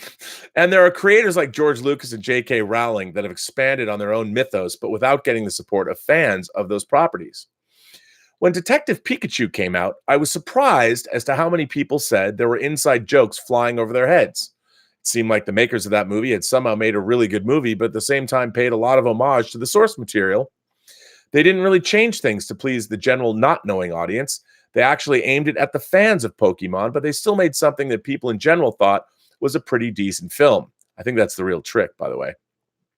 When Nolan and Goyer's Batman came out, my suspicion, and only my own suspicion, is thinking that they didn't live in a time where you could just do a Batman movie and people would automatically see it and love it regardless. They probably had to work hard just to make Batman cool and the name it is today. And doing that probably meant they did their own take, and they didn't just follow a trend they had to reinvent the franchise all by himself. And they didn't just follow a trend they had. They didn't just follow a trend. There's no punctuation there. They had to reinvent the franchise all by themselves. You barely knew Batman Begins was a Batman movie. It seemed that way to me, at least. And it seems like today it's different. The Batfleck Batman didn't need to explain his Batmobile like they did with the Tumblr. They could just add it to the movie and people went with it. Just like Pokemon didn't try and make Pokemon realistic. It was just part of the world and you accepted it. When people make something based on a famous property, be it Matrix, Star Wars, or comic books, Do they feel pressure from fans to make it right? Do they take the liberty of making it their own? Does it help when people laugh at comic books thinking they are silly because that takes away pressure from the ones adapting the source material? If they have cool ideas for a new Matrix movie, would it be okay to take liberties in that universe, or would it be better if they did just something original and then had creative freedom there? Or do they want the name to hype up their own work? I guess my question is, should creators be intimidated by adapting something? Is the target audience only the fans or the general mass audience? Or should they loosen up and do whatever they want with the properties, hoping they can add their own chapter in that universe? Thanks. And I actually don't support Daenerys. That was a joke. That comes from Emil Johansson. Well, Emil, great letter. A great question, an eternal question. Here's what I think. The reason that people want to adapt something or work in a previously existing universe is because they love that previously existing universe. It's already something that's been proven. It already has a fan base, and people already like it. To me, and I've said this many times before, I think if you want a perfect example of how to work within a fan base, look no further than Creed. Ryan Coogler's Creed is a perfect, in my mind, a perfect way of taking a venerable franchise that had been around since the mid-70s, the Rocky franchise, and adding a new spin. Ryan Coogler created Adonis Creed, which is a canonical character that we didn't know we wanted, Apollo Creed's son. And we got to see a modern story of a modern character that paid beautiful, it was an homage to the Rocky movies, but it was a beautiful sort of evocation of the entire franchise and gave Sylvester Stallone perhaps his best role since the first Rocky. And to me, that's how a great, that's how you work within a franchise. You as a creator bring something new to the franchise, but on the other hand, you absolutely respect and you absolutely work within the framework that has been given to you by the existing entries into that franchise. That's the best way to work within a franchise. And I think that creators who want to, I think it's the height of arrogance to want to come into a franchise and reinvent it from scratch, because unless you have a really good idea. That's why I look at Watchmen, which is one of my favorite comic books of all time. What are they doing with that new series? Is it going to work? Because Watchmen is a very smart, very heady series. Are they going to be able to pull that off? I don't know. Is it going to be good? I don't know. I hope so, but I think that people that work within franchises that are previously existing, they owe it to fans to come up with something new, something that hasn't been seen before, but at the same time, absolutely respect and honor what has come before. And that's a real trick, man. But I think that's the way to handle franchises, and I think Creed is one of the best examples of a franchise that does that. Now, something that's coming up that I can't believe we're getting is Shaft. We're getting 3 generations of Shaft. We're getting Richard Roundtree, the original Shaft. We're getting Sam Jackson as his version of Shaft, and we're getting Sam Jackson's son. 3 generations of Shafts. Now, I don't know if the movie's any good. If you guys want something that looks hilarious, that made me laugh out loud more than once, find the restricted Red Band trailer for the upcoming Shaft that opens a week from Friday. Oh no, it opens this week, I think. I think it opens this week. I will be going with bells on to see the new Shaft. I can't wait. And remember, I think hopefully it's going to do just that. Give us something new, but also pay respects to, remember, Shaft went to Africa once, and you can get that Blu-ray from Warner Archive if you want it. So I'm looking forward to that. This is a short one. It comes from Paul Schmick. As someone who has always been interested in the business of film, I've always been interested in the attempted Americanization of Toho's Godzilla films. After having discovered you about 6 months ago and reading about your history, I believe you are the one filmmaker to make it happen. Here's the quick pitch. It's called Americans in Monsterland. The idea is to look at American interpretations of Godzilla through the experiences of 3 people, Raymond Burr, Nick Adams, and Russ Tamblyn. Roger Corman, who is thankfully still with us, could be included. I've always been totally fascinated by this admittedly obscure subject, and after hearing you and following you for a period of time, you're clearly the only appropriate choice. What about Mike Doherty? The encyclopedic knowledge you bring to the kaiju genre is as impressive to me as Kevin Feige's mastery of the Marvel properties. Well, I thank you for saying so, but there's people who know a lot more than me. Anyway, I realize it's a long shot, but listening to you pontificate on all things sci-fi, fantasy, horror, and kaiju only reinforces my belief that if it were to happen, you are the only choice. Thank you for sharing your extensive knowledge and presenting it in a way that everyone can follow. I'm 5 years older than you, so it's cool to see someone around my age with such a grasp of the history of U.S. cinema. Let's hope John Campion knows what a treasure he has in you. Take care. God bless, and thank you for reminding the younger generation, and to a certain extent the older generation, that films are an integral part of who we are. Paul Schmick. Well, Paul, what a great letter. And by the way, I think that's a great idea. You know, you could do, there have been movies like that, like one of the Coppola kids made a movie called CQ about making movies in the 60s and things like that, like Barbarella. I think the idea of making a movie called Americans in Monsterland and focused on Raymond Burr, Nick Adams, who's, by the way, in Godzilla versus Monster Zero, and Russ Tamblyn and Roger Corman as the four main characters is a great idea. I don't know if I would necessarily, I don't know if I could write that movie, but if you found, if I could collaborate with somebody, that is the kind of, that's a great movie. Like, how do these actors get involved with these movies? I know, like, a guy like Raymond Burr, they brought Godzilla to this country and they filmed him here, but dudes like Nick Adams and Russ Tamblyn, I believe, went to Japan. You know, so they had that experience of going to Japan and making movies in the 60s. I mean, that's an irresistible idea for a film. I love that idea, and I appreciate that you think I'm the guy to do it. I'd love to do that movie. This next one comes from Mason A. Hi, Rob. In honor of Michael J. Fox's birthday, I'm curious as to which of his roles is your favorite. I'm also curious as to your thoughts on Family Ties. Have a nice day. Thanks. Mason and Dave, Ottawa, Canada. Michael J. Fox is a great Canadian. And you know what? I'd probably like try and be hipster and say, oh, dude, Michael J. performance in Class of 1984, directed by Mark Lester, is sublime. And it is. But you know what? I think the two, I mean, I love Back to the Future. The first thing I think about in Michael J.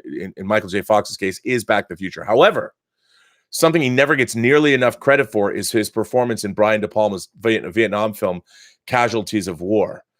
He's incredible in that movie. And, you know, I really like The Secret of My Success, too, that he was in with Helen Slater. And, yeah. So that's my Michael J. Fox thing. A great Canadian. And tonight, as much as I live in the Golden State, go Raptors. Just kidding. This letter, another short one, comes from Pierre Filion. Hi, from Montreal, Mr. R&B. Hope you're well. First, all sorry for the English, but I'm French. It's my first time writing in on any show. I'm a quiet person when it comes to online stuff, but I really wanted to write you and hear your thoughts on a question that's been following me for years now. I studied art history in Montreal and graduated 5 years ago. My field was mostly painting, architecture, and sculpture from the 20th century. I've always been a genre movie fan, mostly for science fiction, and I always approach a movie from an artistic analysis point of view. Since I didn't have cinema classes in my courses, I always, he says corpus courses, maybe that's a term, I don't know, but it could be a French college term, corpus courses. I always find myself asking the same question after a movie. Who is the artist in all of this? In painting, it's easy. It's the painter. Same goes for an architect or a sculptor. For a movie, I always go to the director as the artist. But is he or she? Movies are massive artworks that depend on a lot of people. So it's kind of diminishing the final product to think of just one person as the creator. The writers are also important in the creation process, and so are the editors, the actors, the costume designer, the composer, and everyone else. So my question is can cinema be considered as Wagner's, and I forgive my pronunciation, it's not like Götterdämmerung, it's Gesamtkunstwerk? I'm going to spell this because I don't know this word. It's a German word. It's Gesamtkunstwerk.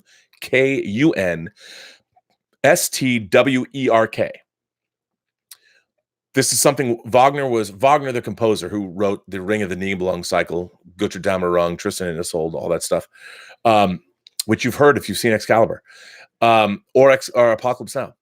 Okay, My question is, consider cinema be considered as Wagner's, whatever that word is, that he was pursuing as a total and all integrating art form that touches all art forms to create the ultimate work of art. So I guess this work, now I'm intrigued. This German word is, I guess it's like the gestalt of it all, maybe. The gestalt of art, where he wants that you can create an art form that touches all other art forms.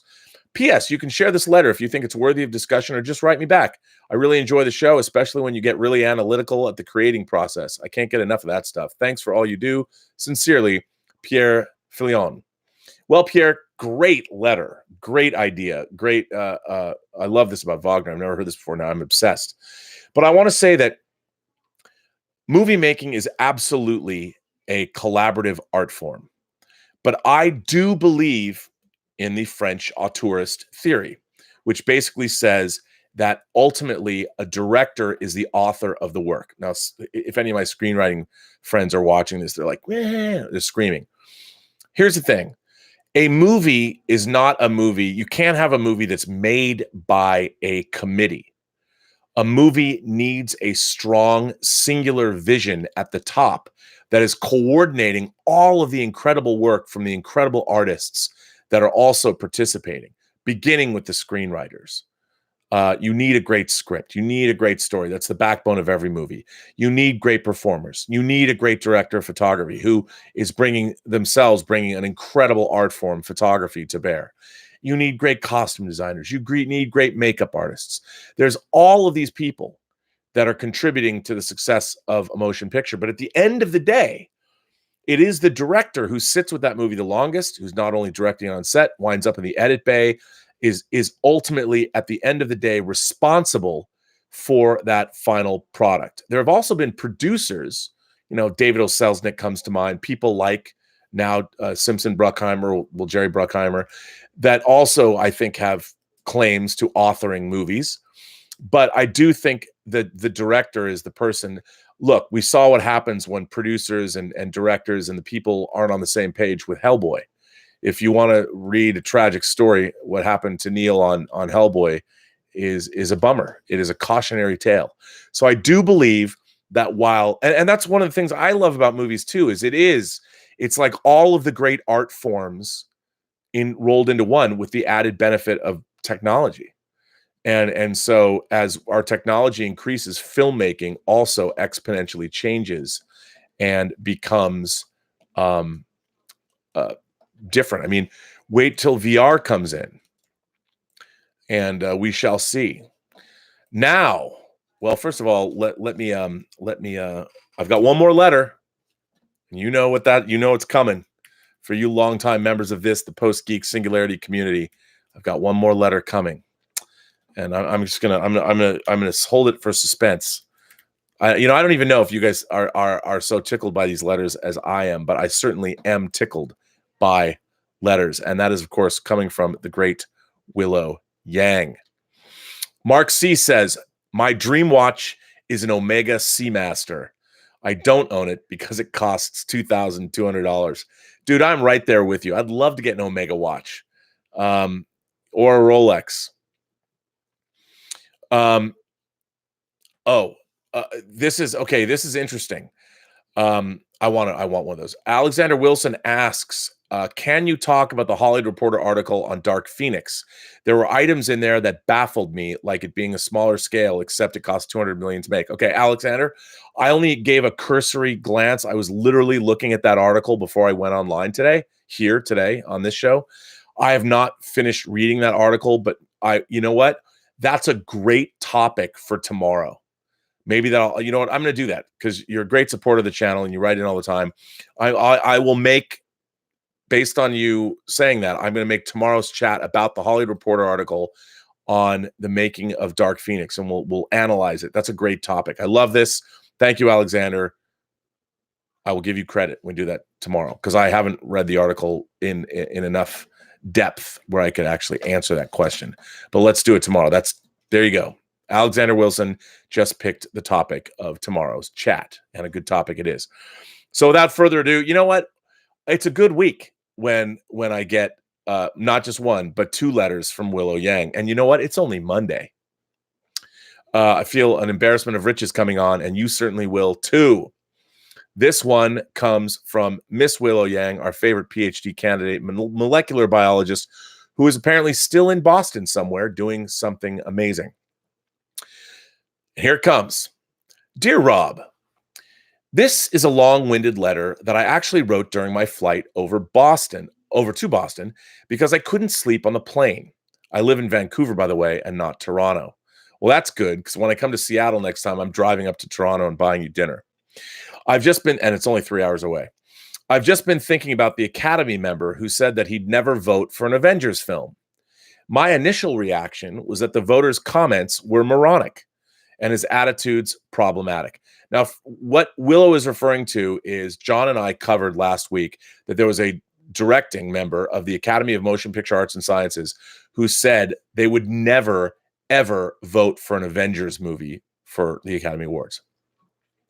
My initial reaction to that was the voter's comments were moronic and his attitudes problematic. Personally, I don't begrudge anyone who doesn't think that a movie like Endgame is Best Picture material, or even all that good for that matter. I believe that people are allowed to dislike any film. Even Lord of the Rings shakes fist at Joseph. What did bother me is the voters' romanticized but erroneous assertion that real art shouldn't be made for profit. Movies are a very different form of art from paintings or books.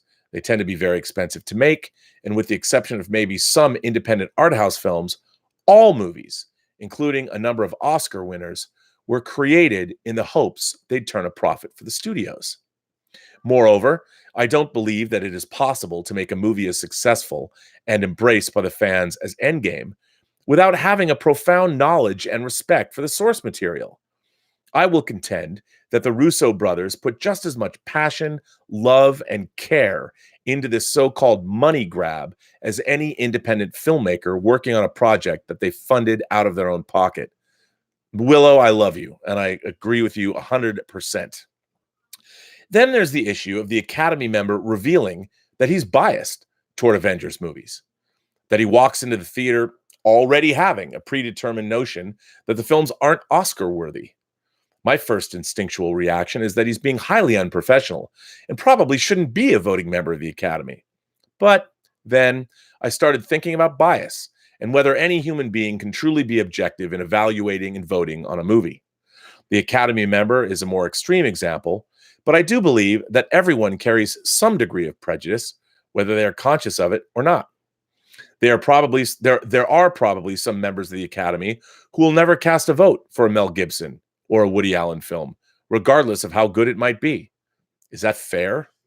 Is it okay for voters to be prejudiced against anything starring, say, Bill Cosby or Kevin Spacey? What about Liam Neeson in light of his recent controversy? When, if ever, is it justifiable for a voter to be biased toward an artist instead of evaluating a piece of work on its own merits? And bias isn't just the issue of separating or choosing not to separate the art from the artist. Bias can be towards the art itself as well. There are definitely controversial subject matters that can cloud a viewer's judgment of a film's quality. Some people took issue with Million Dollar Baby and how it dealt with euthanasia. More recently, Green Book's win for Best Picture proved to be contentious. Some people were turned off by the film's handling of race relations and perceived it to be a white savior movie. Going back to the Academy member, he stated that he put Black Panther on his ballot in part because he believed the film is culturally important. I don't know if that's a fair justification. I do believe, however, that probably a number of Academy members do get swayed by their personal moral and political beliefs, whether they have a left-leaning bias or a right-leaning one. Bias isn't just limited to socio-political views either. The Trouble with Tribbles was the first Star Trek episode from the original series that I've ever watched. And the reason why I went and looked the episode up was because of a rant you went on over your favorite topic, Star Trek Discovery. Specifically, you were taking issue with the tribble that appeared on Lorca's table next to his bowl of fortune cookies.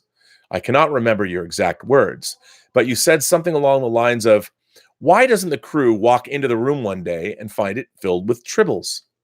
Trekkies know that tribbles have an incredible propensity to multiply when there's a food source, like, say, fortune cookies available. But I wasn't a Trekkie. I had no idea what the hell a tribble even was. I didn't understand why you were getting all worked up over some innocuous furball that was sitting on Lorca's desk. I didn't perceive anything wrong with the scene, but you did because of your extensive knowledge of Star Trek, which in some ways, I'd argue, gives you a bias towards new installments of the franchise that a first-time viewer wouldn't have. Similarly, I wasn't able to judge the Harry Potter films on their own merit because I would inevitably start comparing them to the books.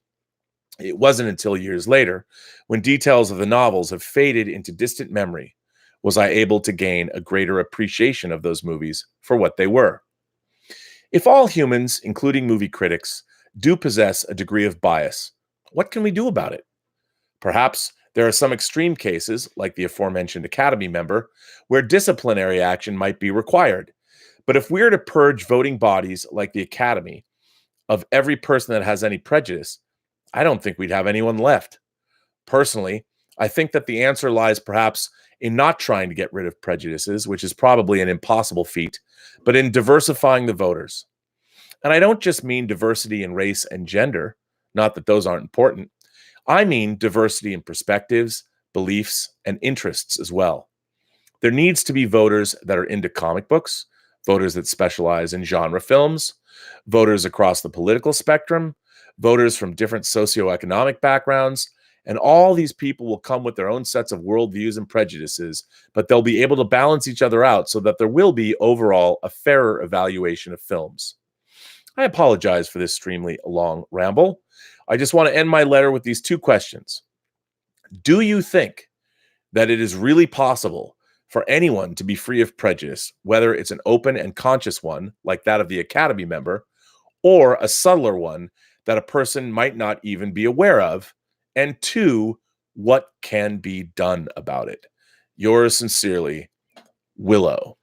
You know, it's funny. Every time I read a Willow Yang letter, I think I need to, like, when I get on my Wirecast, I'm going to get a baseball sound of a baseball bat connecting with a baseball, like a home run connection. So I'm just, whenever I finish Willow's letters, I want to hear that sound effect, like click, you know, the ball just sailing out over the left field fence or something like that, because it's usually a home run.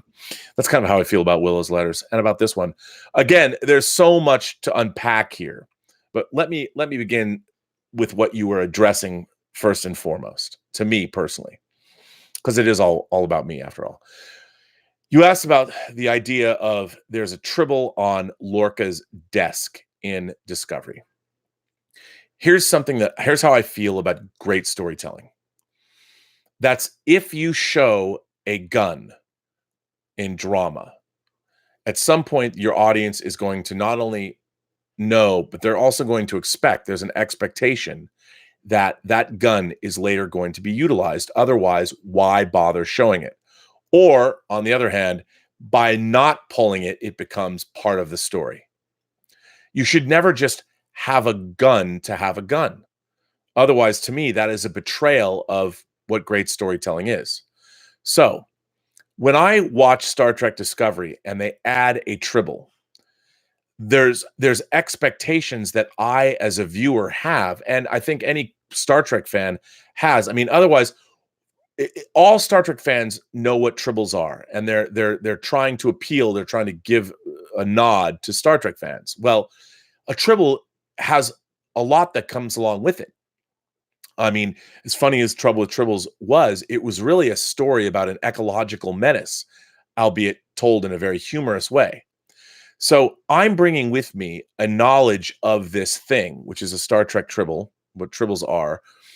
Now, you can't show a tribble in a vacuum and just say, oh, that's a tribble, because it wasn't just a tribble. The times that we've seen tribbles really 3 times previously. Well, we've seen them in some of the movies, but in the series, really 3 times. You saw them in the original series in the Trouble with Tribbles. You saw them in the animated series in More Troubles. And then we saw them in Deep Space Nine, Trials and Tribulations, when they go back to the Trouble with Tribbles episode. And there's been tribbles that have appeared in films and things like that. But if you're going to have a tribble, the question that I have as a fan, there's something like fan service. Okay, you can't show me a tribble and not expect me to ask the question, wait a minute, tribbles are not, they're not just, you can't just, it's not like a phaser where you can show a phaser and go, oh, that phaser looks like a type 2 phaser from the original series. That's not what a tribble is. The first time I see a tribble, I'm like, uh-oh, what's going to happen now? That's what a tribble says to me. It's not just like, oh, look, it's a tribble, so it's Star Trek. That's not what I think. I think, wait a minute, you've pulled it, man.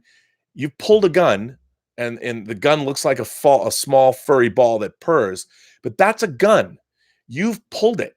You're showing it to me, and what you're doing now is you're setting up an expectation in my mind as an astute viewer of stories of what is going to come next. And he's eating fortune cookies on the same, I mean, the tribbles here, the fortune cookies are here. It's like you've set up, that's why Hitchcock was such a genius when it came to suspense. He would show you that there's a bomb under the table. Everyone knows, the audience knows there's a bomb under the table, and then the scene will go on, and the suspense is within every viewer is, when is that bomb going to go off? Well, the makers of Star Trek Discovery, and this is why I cannot stand the show so much, is they would show us tribbles or the equivalent of tribbles all the time throughout the show. And you're waiting, well, okay, you keep showing us this tribble. When are you going to pull it and use it? Well, they didn't. They didn't pull it and use it. They just showed us a tribble, and they expected us to be like, oh, a tribble. That's bad storytelling to me. Not only that, it's an abuse of a fan base, because and it shows how boneheaded the people that write that show really are. Now, why I object, let's get back to prejudices.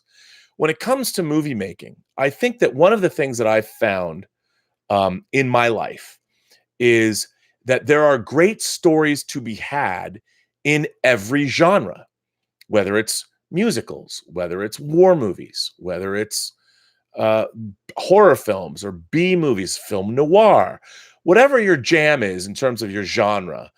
There are great stories and really masterful examples of films in all of those genres. I've seen Best Picture winners that even movies that didn't win Best Picture that could have, in all different genres. We really haven't seen an epic science fiction film win Best Picture yet. Horror movies, we got a horror movie in Silence of the Lambs. Exorcist was nominated for Best Picture. Of course, we got to see a fantasy film and Return of the King win.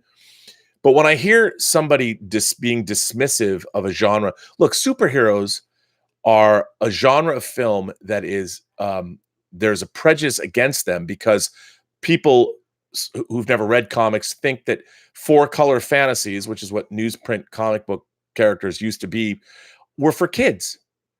That there is a bias that comic book movies are just for children.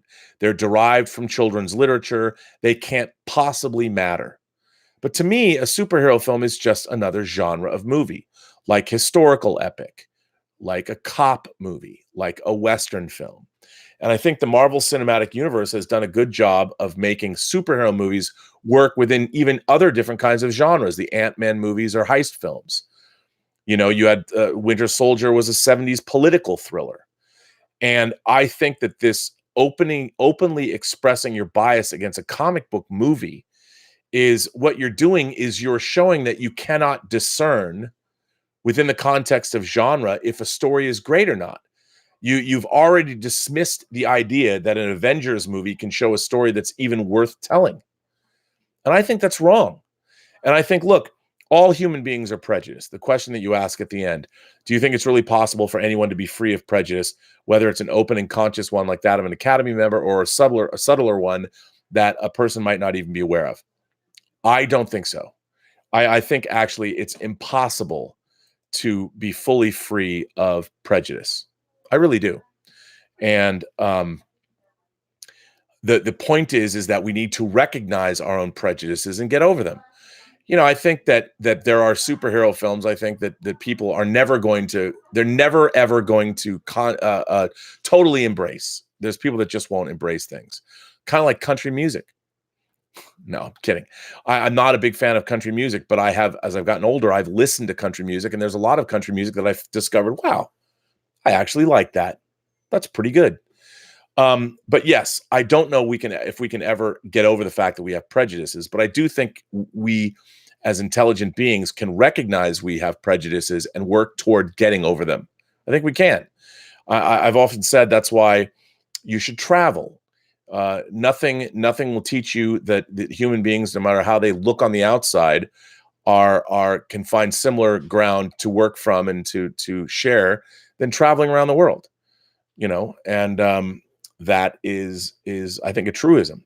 And then the second question is, what can be done about it? The only thing that can be done about it is to educate ourselves and others. I evangelize. I've been evangelizing science fiction, fantasy, and horror films my whole life and saying, look, these movies are worthy. There are worthy movies that are talking about the human condition. I mean, two of my favorite movies in the world are The Exorcist and Rosemary's Baby.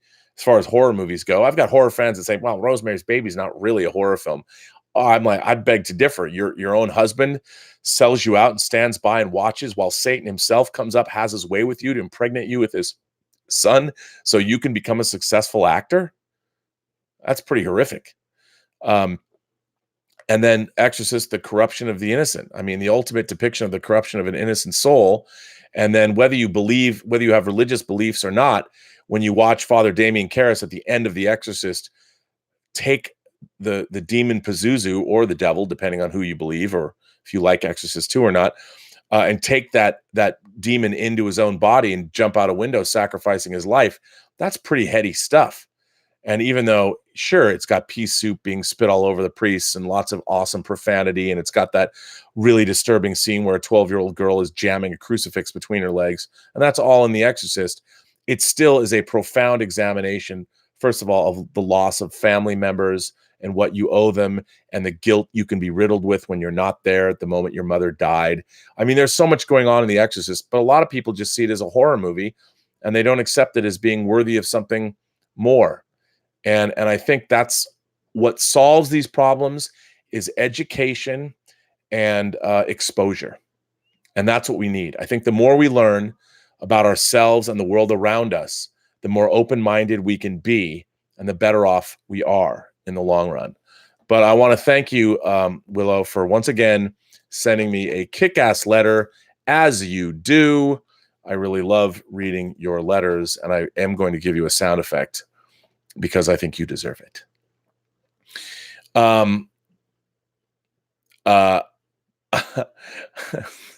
Suthia says, I can never and will never embrace grits. Well, Suthius, I don't know. I'm not a big fan of grits either, to be honest, but I do try them. But maybe give them another shot. Maybe your palate will change. Well, everyone, I think this was a fine chat. Very much fun. I want to thank everybody for your great letters. I want to thank my moderators with Jim and Mike and Terry and Greg Smith for being moderators, for being great. I want to thank all of you who participate in these chats, you members of this, the Post-Geek Singularity community, you imagination connoisseurs. Remember to visit the website, theburnetwork.net, where you can send me letters. There's all kinds of stuff. We've started to archive letters and put them up so you can read them again. And I want to thank you for sending them to me because they're great. I want to remind everyone that this podcast is brought to you by Lucky Tiger for men who want to look good and feel great. And if you go to their website at getluckytiger.com and punch in PGS when you check out, you can get 20% off. Also, they're running a very cool summer sweepstakes at clubluckytiger.com. So just go enter and win some free stuff, because who doesn't love free stuff? And if you're girls, you too should enter, because if you win, you can give it to the men in your life, or for Father's Day. Actually, the drawing probably happens after that, but you know what I'm talking about. I want to thank you all for being here. And remember, you can support this community. I'm deplatforming myself off Patreon, and I'm going to my website. You can become a supporter of the Post-Geek Singularity community for $1 a year. If you go to the website, theburnetwork.net, you can join and become a member. And tomorrow we are going to begin this chat with Alexander Wilson's suggestion about the Hollywood Reporter article. It's on my, I think I tweeted it. I also put it on my Facebook page about what happened to Dark Phoenix, which means I'm probably going to have to go see it tonight before I have this discussion, because I haven't seen it yet. I've been dreading it. But anyway, I want to thank again everybody for supporting the channel. By the way, Sub McShave just sent in a Super chat.